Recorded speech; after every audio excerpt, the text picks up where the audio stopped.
Hello and welcome to my channel, The Nadia Effect. I am Nadia Johnson, the indie published author of Remembering June, Remembering June Seasons Change, and the currently unpublished but is going to be republished novel Unmasked. My current project I am working on is the second book in the Unmasked series called Unbridled, and I have actually been an indie published author since 2014, I think is when I published my first book, Remembering June. And I am excited to be back from a little hiatus and ready to get started and hit the ground running. So, today, if you're joining me, this is a Naked Monday video, and I like to, after a break, kind of go into what my naked videos are. They are an opportunity for me to kind of connect with my audience and to kind of let you get to know me in a more intimate way. And so today's topic is kind of close to my heart because I will be discussing not only what pride means to me, but I will also be discussing my story as a Black trans woman. So let's get naked.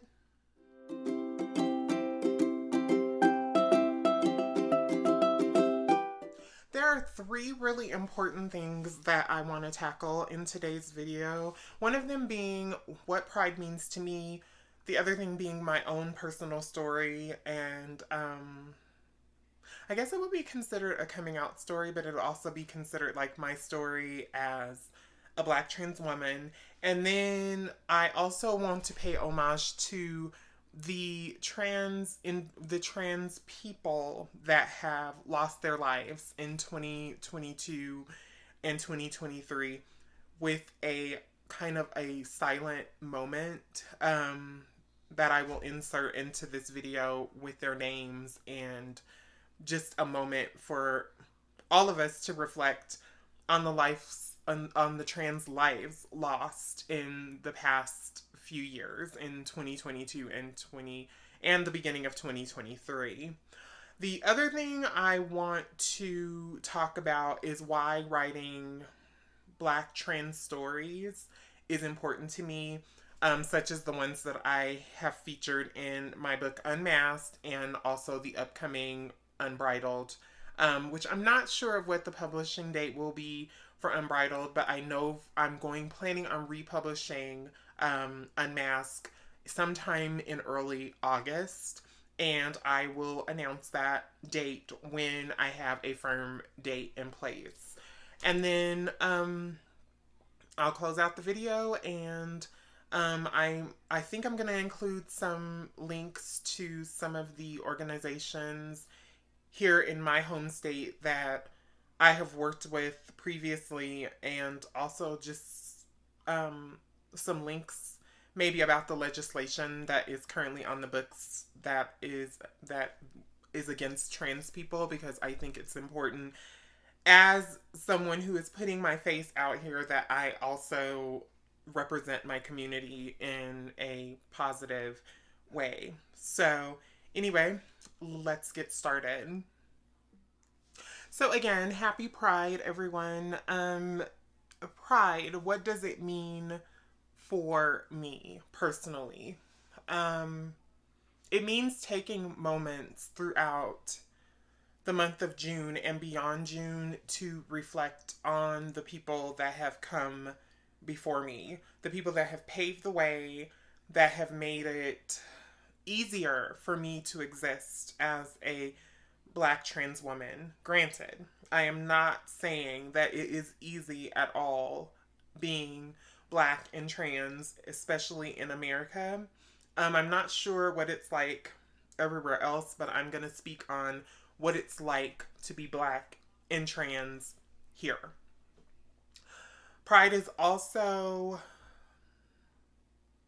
about community, um, and about being proud of who we are. And it doesn't matter whether you are a part of the community or outside of the community. It's about being proud of who you are as an individual, as a unique human being, as someone that was created to do exactly in this life what you were created to do.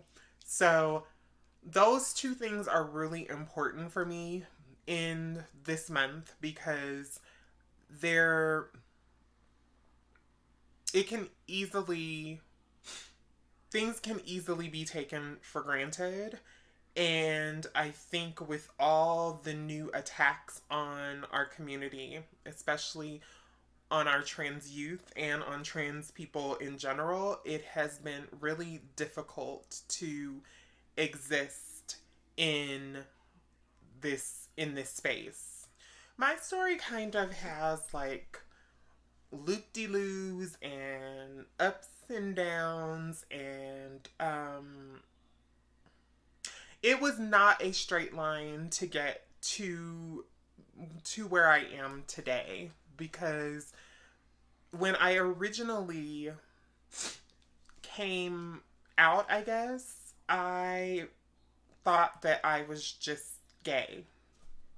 And I thought that I was going to live my life that way, and that's how I was going to live the rest of my life. But as I've realized with most trans stories, I think that there is something inside of all of us where we know from a very early age that there is something different about us. Not something I don't want to say something wrong, because I don't feel like there is something wrong with being trans. I think there's enough of that narrative out there that there's something wrong with being trans. But I think that I always knew in my heart that I was not meant to be born a boy. And I don't think that for me that it really hit me until my teens. There is one picture of me experiencing a moment of what everyone calls now trans joy, where I was out on a beach in a pair of like overall shorts and I was posing, and I still remember that picture to this day, and I'm sure I have it somewhere and I wish I could find it so that I could insert it, but it was pure joy for me, and because I was a child. And I don't think as a child that it affected me as much as it did um, as I got into my teens. So, first of all, let's talk about sex ed and how terrifying that it was for me as a. I think I took sex ed in fifth grade, and it was absolutely terrifying. Like, I'm sure it's terrifying in a different way for a cisgender born child, but for me, it was terrifying because when they started to talk about all the things that were going to happen in my body, I absolutely began to shut down because I wanted to have nothing to do with it. And I can't remember how old you are in the fifth grade. I think maybe like 11, 10 or 11, I think. And I was probably about 11 years old. And I just remember being absolutely terrified because they were talking about puberty and they're talking about all these changes that your body is going to go through. And my immediate reaction was, oh no, I do not want any of that. And that was probably the first indication, or maybe the next indication for me, that my story was more than just being gay. As I entered my teens, the changes started to happen, but not in the ways that I would have thought. And the universe must have known how terrifying that puberty was going to be for me, because did not I still to this day don't feel like I experienced a full on biological puberty as a boy. Um And I'm grateful for that. Even though I was not on blockers, I was not on anything that would have prevented me from going through puberty. I don't think my puberty, biologically, I never felt like I went through full on puberty. And I don't know why that was, but it just reinforced for me that I was not who I thought that I was.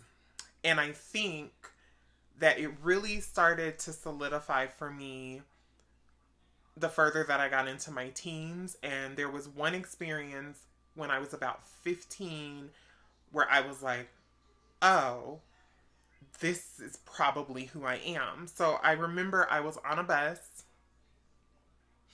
and I got off of the bus, and the bus driver was like, have a good day. Have a good day, ma'am. And I was like, okay. And I didn't correct him, and I didn't say, like I'm a boy. I didn't correct him. And that felt right for me. And all through my life, people would always refer to me as ma'am and stuff like that because my voice was never really that deep, and I've always had very feminine features. I consider myself to be more androgynous now, but back in the day, I think I was more towards the beauty end of the spectrum and very much more female presenting than I kind of feel like sometimes I am now. Um, and that was probably the one moment in my life where I realized that there was something maybe more to my story. So, like every teen, I was angsty. I was trying to figure myself out. There were mixed emotions because I had grown up in the church environment and people were not very kind to me even in the church environment, whether they sensed that there was something different about me or not. It was just not a good experience for me. And that's not saying that my views about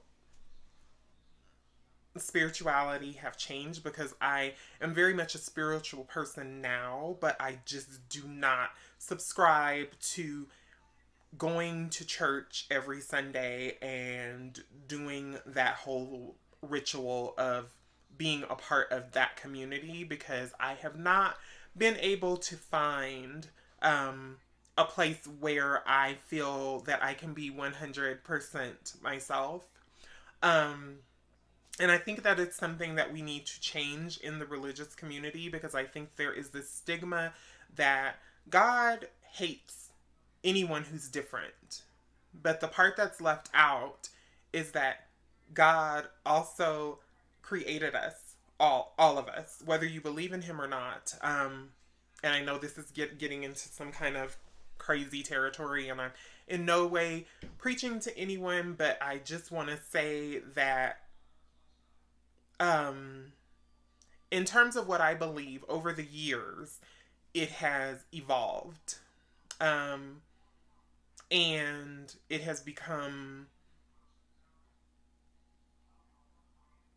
less of this feeling of hatred that I feel like the religious community can kind of sometimes preach to us, and more trying to see that love existed and exists because I exist and because I'm here.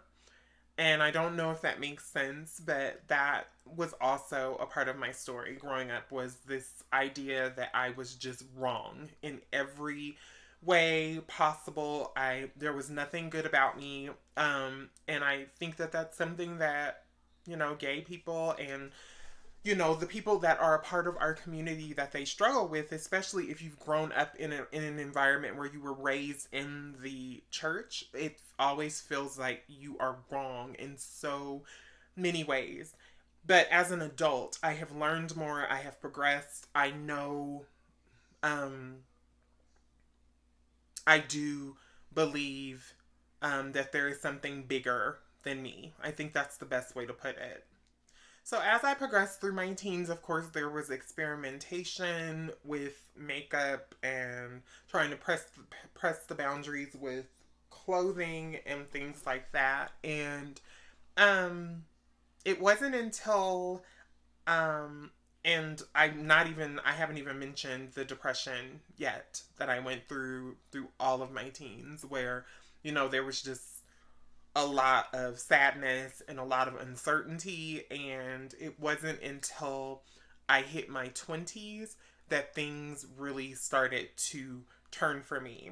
At the time, I was working for MetLife, and I still hadn't started transitioning. And I worked for this wonderful woman who I will not mention her name now because it's been years since I've even communicated with her, but she made my transition at MetLife very, very, very easy. Um, she went as far as to tell me that if anyone had a problem with me, they had to come through her first. And I will be forever grateful for that because I know that that's not everyone's experience. And I'm sorry that I'm getting emotional, but that's not everyone's experience. And that's how I know that I'm meant to be this person and that I'm meant to be here today, recording this video, talking to you about my story. Give me just a moment, please. I have never felt more loved and more seen than I was in that moment of my life when I decided to transition. And it wasn't easy. A lot of the people in the company, I didn't have a lot of issues with people. I did have to use a separate bathroom, which I don't really think that back in the day there was this huge like bathroom issue that there is today. And I just want to put out there, I'm not trying to look at anyone while I'm in the bathroom. I'm trying to go in there to pee, just like everyone else. So I just want to put that out there because I think there is some craziness that is put out there by these different news outlets and these different crazy politicians that we are out to get your children. We are out to groom your children. Number one, I don't want children. Never have, never will. And I am not a predator. I am not someone who is out here to prey on anyone. I'm not hiding myself from anyone. I'm not trying to fool anyone into believing that, that I'm not trans. There are so many narratives out there that are just wrong and dirty, and they cause the deaths of so many trans women and men here in the United States. And I think it's just awful. So at 2021-ish is when I started my transition. I have been living full time as a woman since then. I began my transition at MetLife. I moved to New Jersey probably like 5 years into my transition, and I was placed into a management position as a Black trans woman. My boss saw something in me. She thought, that I wanted to be on the same trajectory as her in terms of the company, which proved to not be so.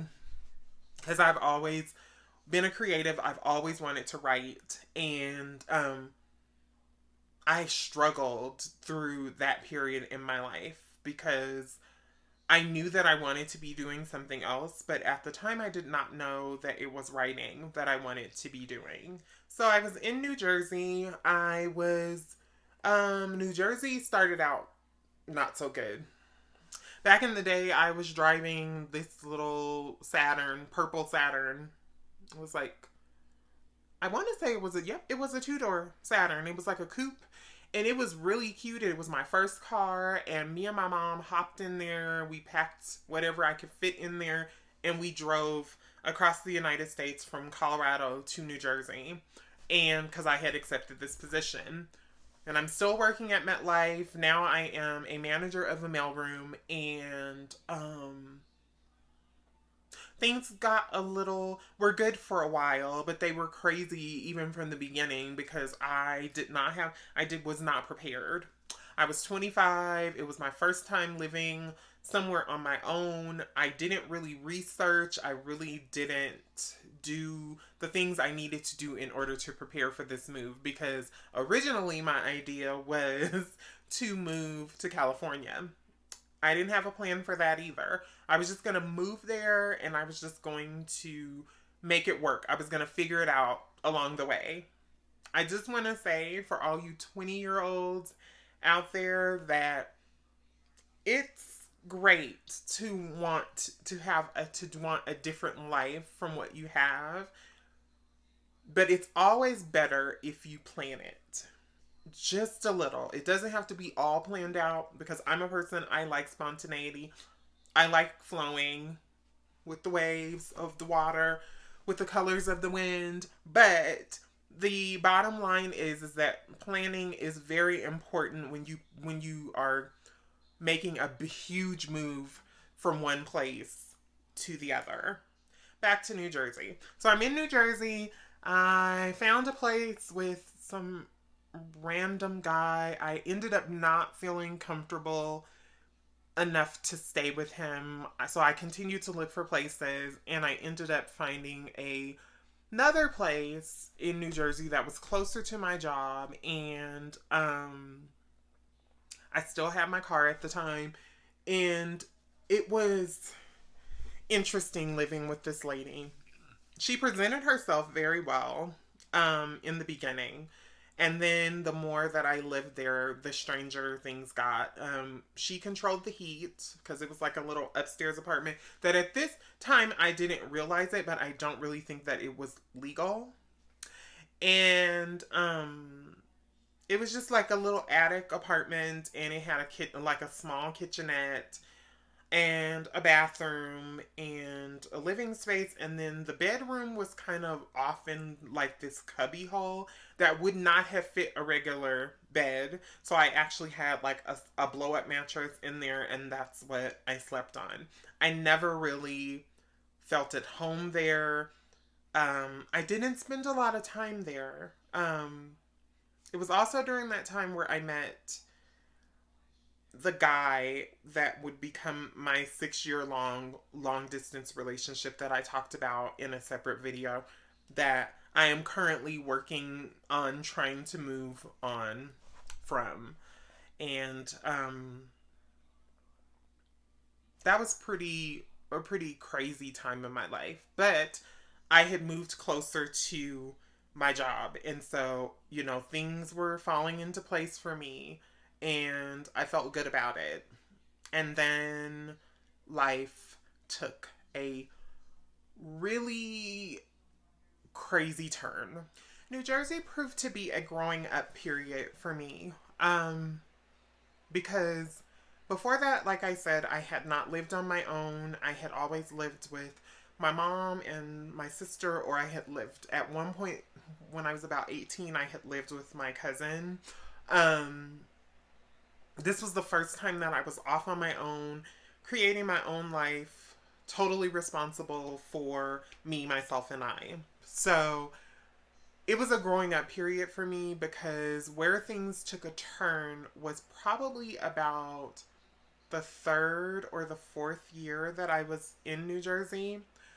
I lost my car. My car just completely broke down on the side of the road, and it had broke down in an area where that I was completely unfamiliar with. I had driven all the way, probably I don't even know how many miles away from where I lived to try to get myself a new car because I knew my car was breaking down. Again, 25, I have no plan. I just think that I'm going to walk in this dealership with my car and I'm going to walk out with a new car.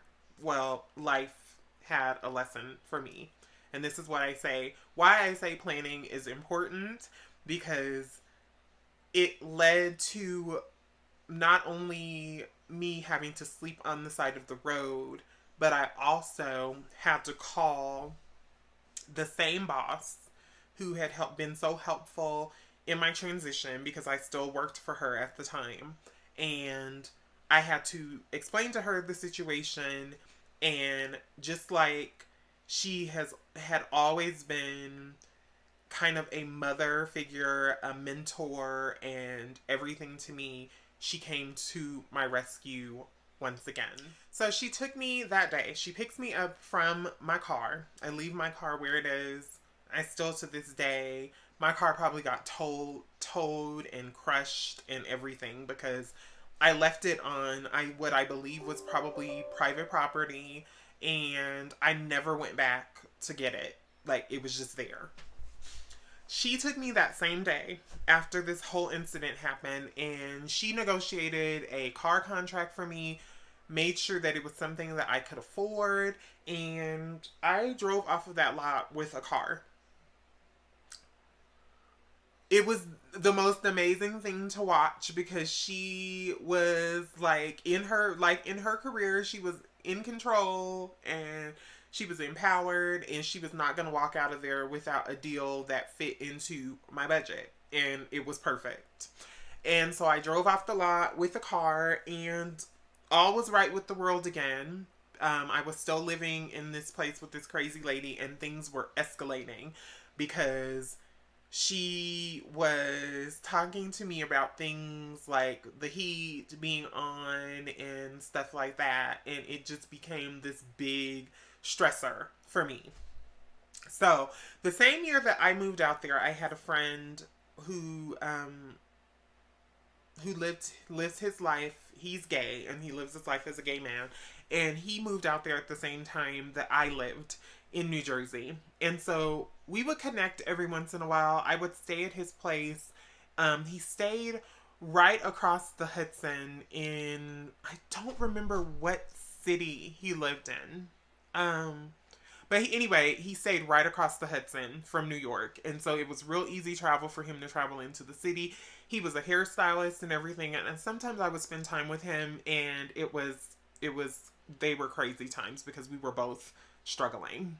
So before I had lost my first car, there was one time where I had decided to move in with him, and this was before I lost my first car. And that was a disaster because he was living in this small space, this small apartment, and again, not having a plan. I had moved out of the place I was living at because felt uncomfortable. The lady actually stole my camera. I had a camera, and I had basically taken pictures of all the stuff that was broken in the apartment and all the stuff that she hadn't fixed, and she stole the camera. And then when I called the cops and explained to them that she stole the camera and even gave them the serial number, they just kind of blew me off, which is another reason why I have such an issue with cops to this day. I don't feel safe with them. I don't feel like they took me seriously because at the time they probably realized maybe that I was a trans woman.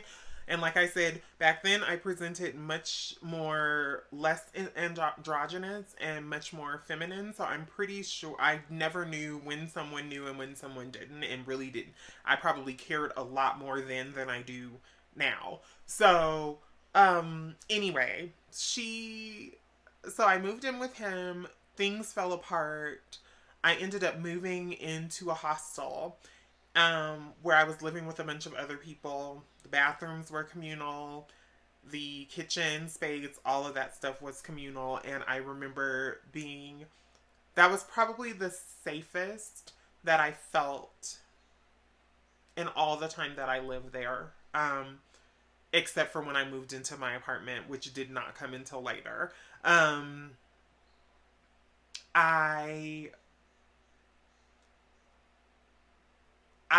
After I got my car, I kind of felt like things were starting to fall into place. Well, actually, no, I didn't move into the hostel yet. Ooh. Yes, I had moved into the hostel. Excuse me. Yes, I did. So one of the things I remember about that time in my life is because I presented so femininely, I was always afraid of being found out. Because men were always coming on to me, always saying inappropriate things to me. And because I had been raised up until my 20s to be presented as a boy, I wasn't very comfortable still in my femininity or in speaking up for myself. And it became this pattern in my life where I didn't really know how to exist as a woman. It was something that I was learning by trial and error, and sometimes it was scary, and sometimes I just didn't know how to deal with it. And it was just terrifying for me during that time. Really wasn't. I never really felt safe. And plus, I lived in New Jersey by myself. And yes, I was working a full-time job at this point, and I was living my life full-time as a woman. And my worst fear was being found out by someone at work, or, being asked an inappropriate question or whatever. It was always at the back of my mind. And so then the next thing that happened was I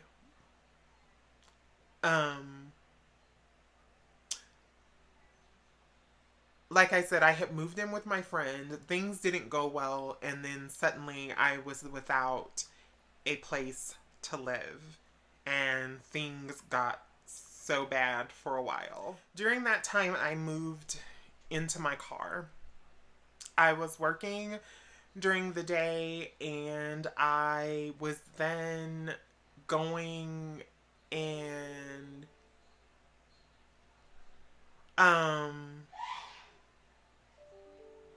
what was I doing? So I was living in my car. So I would work during the day, and for a time I would travel to different hotel parking lots, and I would sleep in the parking lots. And then at one point I got harassed again by a cop, who kept asking me my real name. And at this time, my license has been changed to my new name, everything. Like, when I handed in my license, it was my real license. I didn't have any reason to lie to him. But he was just trying to be a jerk. And I don't know if I can use that word on YouTube, but I just used it, so I'm not going to use it again. But he was being that word. And probably I want to say something worse, but I can't. He was being that word, and he just kept asking me, so what is your real name? And what is your real name? And he just kept asking me that, as if I was lying to him. And I just happened to be on the phone with my cousin at the time, and she was the one who gave him my now retired name. And it was pretty hurtful for me. That whole situation was, not only because my cousin took it upon herself to tell him, but also because this cop was harassing me. I was in a bad way, and I was living out of my car. I was basically washing myself up in the bathroom in my office every morning, and then going to work like nothing was happening. But then after that happened, there were these lactation rooms in my building where I worked, and I would go into one of the lactation rooms at night when I signed out for the day, and that's where I was sleeping. I had blankets, I had a cover, and I was sleeping on the floor of one of the lactation rooms, and I was moving floors. Like, one night I would sleep on one floor, one night I would sleep on a different floor, and then I would set my alarm, and I would get up early in the morning, right before I was supposed to be at work, and I would wash up, and then I would go to work like nothing was happening. At the time, I was short on cash. I was eating as much as I could, but I wasn't eating enough, and I started losing a tremendous amount of weight. And I remember coming back home at one point during that time period, and I know that I had to be in at like 130, 120, which if you look at me now, you can imagine how I looked. I was just a rail at that point. Like I was as thin as this finger. And it was very uncertain and scary, and but the shining light in all of this is that I still had a job. I didn't have any children to take care of. It was just me. So thank God. And this is where I was saying that I could relate to author J.C. Carpenter's experience, because I have been there. I have been without a home. Um, I have lived in my car. I'm glad that she hasn't had to experience that, because that's really difficult, and it would be extremely difficult with the child. And then things turned around for me again. I knew there was a bonus coming for me that year. There was going to be a bonus, and I was going to receive some money, and that was the opportunity that I was going to take to move into an apartment. So that's exactly what I did. I found an apartment. I moved in, and the story just gets longer and longer, I know, but make a long story short, I moved in.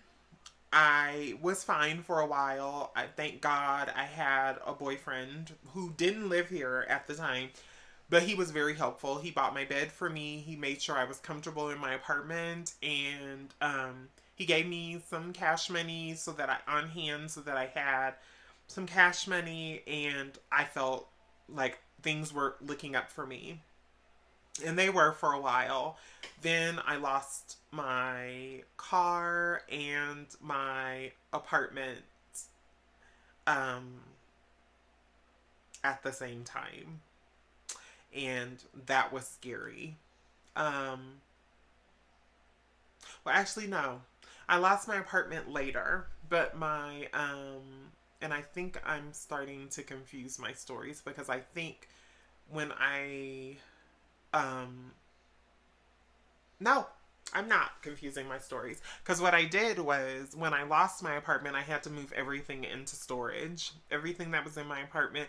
And I moved it all myself, because I didn't want anyone to know what I was going through. So I moved out of my apartment, moved all my stuff, and I moved into a hotel. And this was probably in the last year that I was there. Um, I moved into a hotel, and it was at the same time I found out that my dad was sick. And later on this week, I'm going to talk about my relationship with my dad, because it was really difficult and really hard with him most of the time. But I was homeless again, and I was living in a hotel, and I was at my breaking point, because I had gone through all of this stuff, and it just didn't seem like anything was letting up. And then my father passed, and I remember at that moment I decided that I was going to go back home to Colorado. Being back in Colorado was hard for two reasons.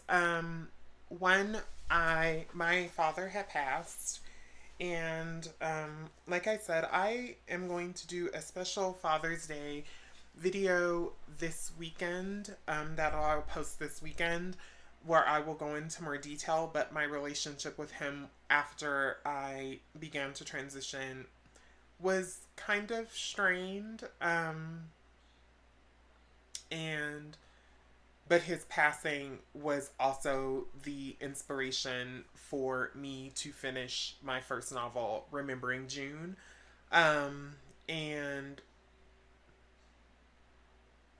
I will be grateful to him for that, because without his death and without that time of reflection, I probably would have never decided to pursue finishing my first novel.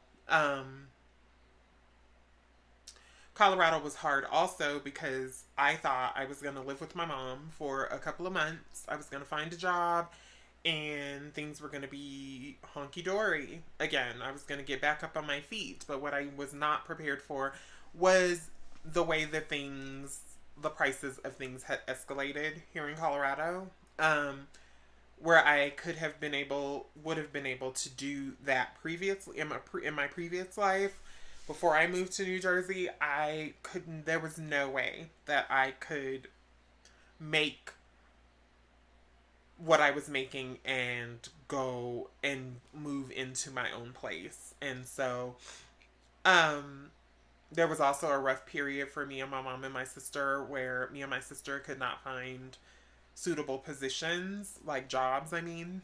Um, my nephew was living with us. We were all living in my mom's house at the time, and we didn't have any income coming in. It was absolutely the most harrowing experience because I wanted more for myself, and it felt like that at every turn I was running into more roadblocks and more things that just weren't working in my favor. And so I questioned whether even moving back here was a good idea, because at least in New Jersey it was an evil that I knew, but moving back here and kind of being in the same position was not something that I enjoyed at all. So I'm back here in Colorado. Things are not going great for me. I got a job with a printing house here, which was absolutely ludicrous. We were on our feet for hours on end. We had a 30-minute break, and I was used to being on my feet because I worked in a mailroom, but I had also become a manager, which meant that I was sitting a lot more and actually doing the actual footwork a lot less. It didn't mean that I wasn't doing it, because when someone was out, of course, I picked up the slack, but it meant that I was not doing it as often. And so I had become a bit more sedentary. And so standing on my feet, I was like, oh my God. And then I was in my 30s at this point when I moved back here. And it was just really, really difficult to adjust to being back home.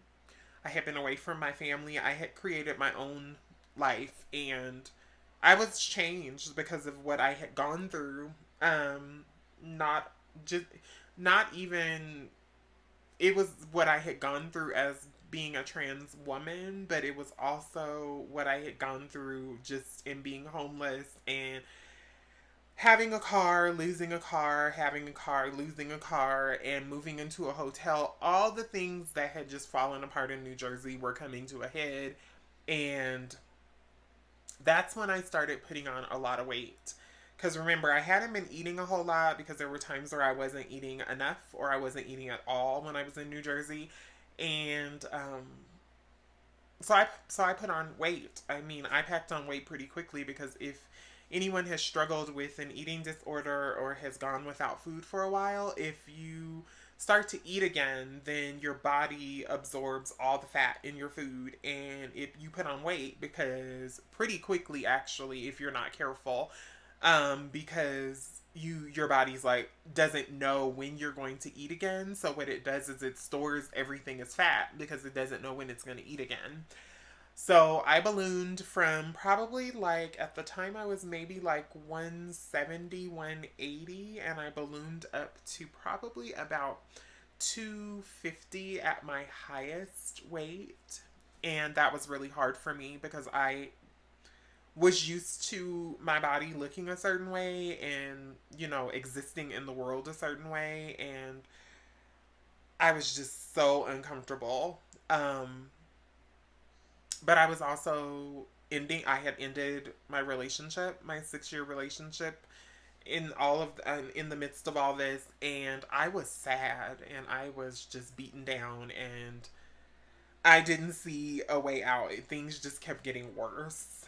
So I got my current job that I have now through a temp agency, and I've been there for probably, I think I celebrated my 10-year anniversary with them, but I've actually been in the administrative field for probably about 12 years now. And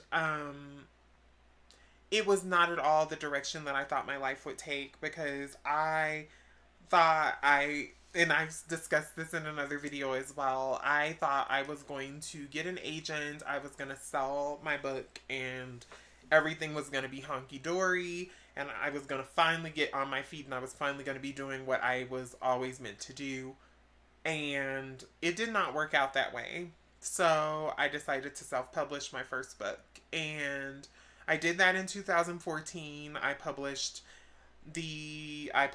Unmasked in 2018, and then I continued with the second book in the series of the Remembering June series in 2020. And I am currently working on Unbridled, and it has been a whirlwind in terms of what writing has become, because I have been depressed, I have been up, I have been down, I have been everywhere, and I just want to say that no, my career has not been what I want. It's still not where I want it to be, but I am in a better headspace, and I am doing more of the work that is required of me to create a writing career for myself. So I actually feel pretty good about it now. Um, in terms of my family and, and me coming out, I have one sister who is a part of the community. And then I have two other sisters that are both married with children. And I think it was hard for everyone, whether they admit it or not. Like, I think for my mom, it was hard for me to come out as gay, even though she probably knew at the time, she kind of suspected that something was off. But I think it was even harder for her when I came out as trans, because I was her only son. And, um, but we worked through it. And I took her and my dad to therapy, and we talked about it. And the thing that my mom was most concerned about was my safety. And um, it was hard. I don't really know what my sisters thought about it, but I'm pretty sure they had their own thoughts about that. So, what has it been like for me as a trans woman in America? It has been like the rest of my journey. It has been up, it has been down, it has been one crazy roller coaster. I think the hardest thing for me to see right now is the way that the legislation is trying to erase us in America, and is trying to take away our voice, and trying to basically slur us and make us into monsters for their benefit. And so being trans in America is scary. And especially being a black trans woman, it is extremely scary for me to exist. It's not so scary here in Colorado, because we are kind of more of a liberal state. There are areas that are not so liberal, of course, but for the most part, people here are LGBTQIA friendly, and we are able to exist and not feel like our lives are going to be threatened. Although there have been incidences where trans people have been harmed here in Colorado, and that has always been a wake up call for me, that it is a privilege to be able to live my life in the way that I've lived it so far, because not everybody got that opportunity. Not everybody is here today to, not everybody is here. Not everybody is alive today in this community that started out in this community. And that's really sad for me.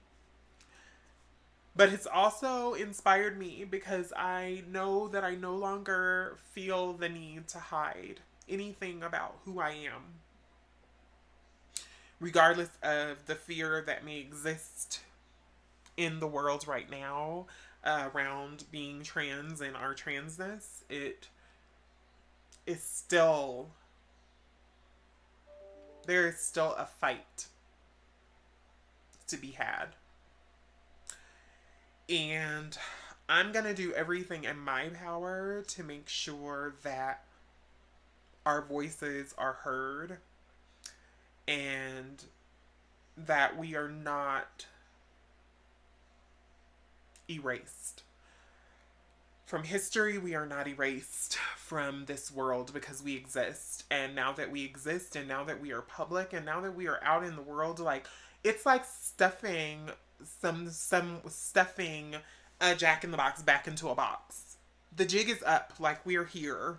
We're queer people are here, trans people are here. We are all here, and we exist, and we exist in different forms, in different we live different lives. Not all of our stories are the same. They are all unique.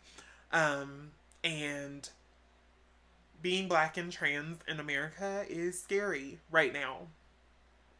And like I said before, I don't know what it looks like in other countries, but here in these United States of America, it is very, very scary for trans kids, for trans individuals. And I think that it's more important now more than ever for us to speak up and to speak out. So now that I've talked a little bit about my story and what it's like for me as a trans woman in America, I want to take a moment of silence the for the lives that have been lost for the trans lives that have been lost in 2022 and in the 6 months that we've had in 2023. So, say their name. Here we go.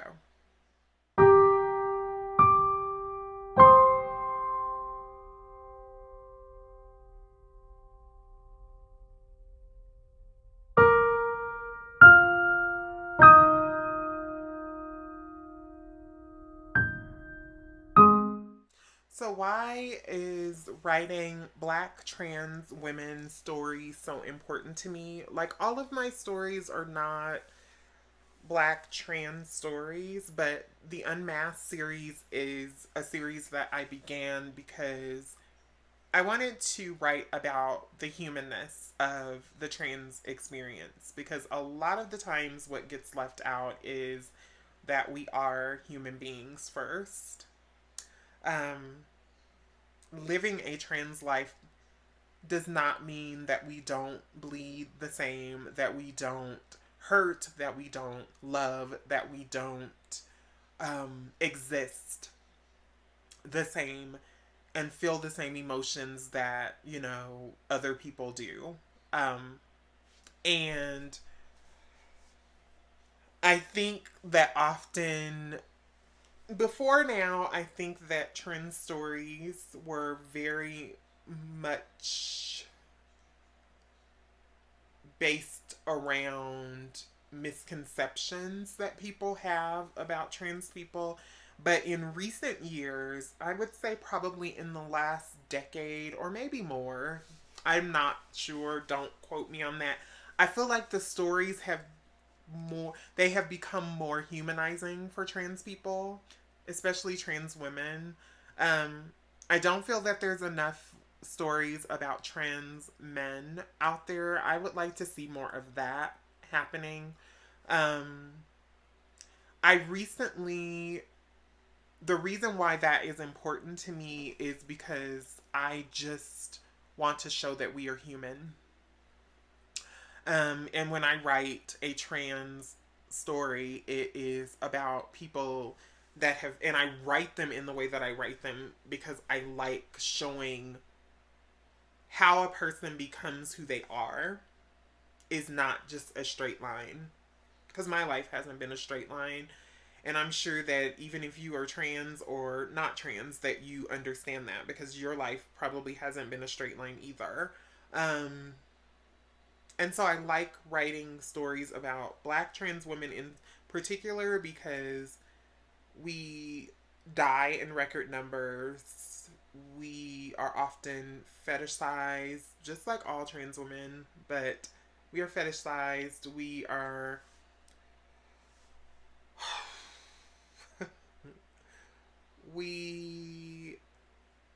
murdered and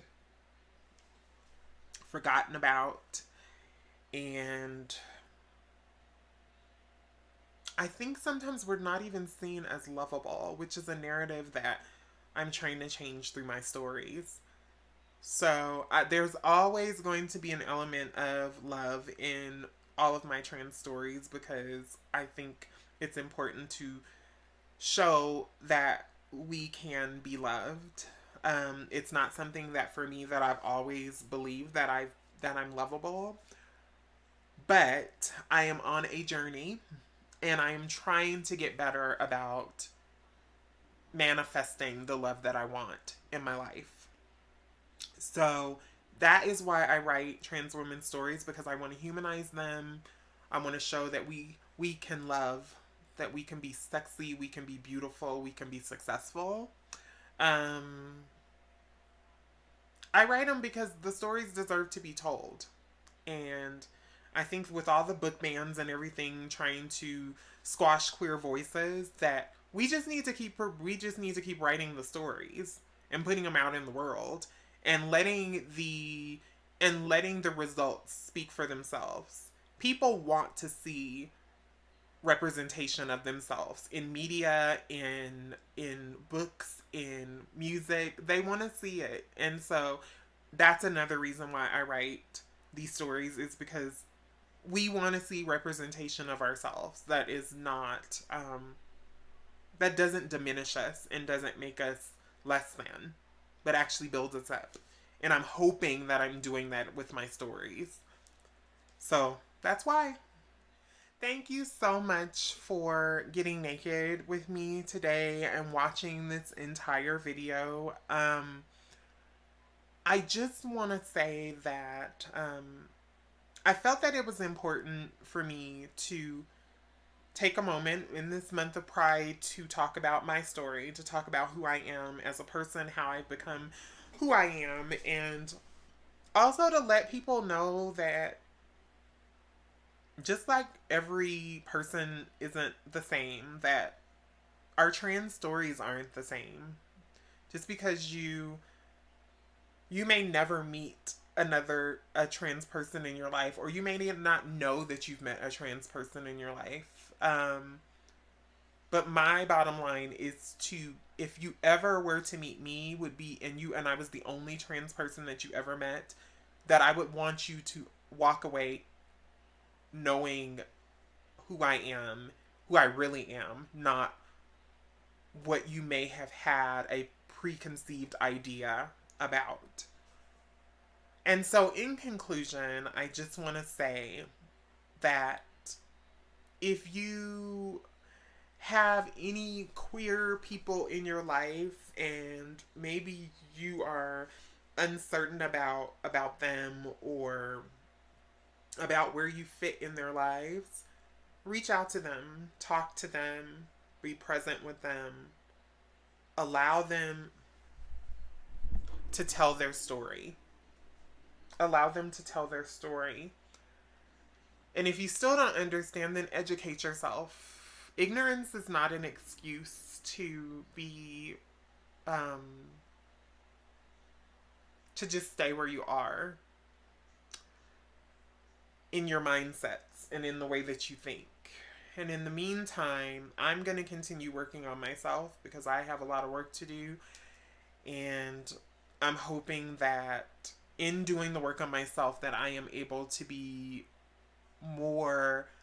even more of myself than I already am, and that I can display that to the world. So, if you like this Naked Monday video and you want to see more, please like and subscribe and comment. Share this video with someone in your life who may be trans or queer, and I'll see you next week for another Naked Monday video. Take care for now and be safe. Bye.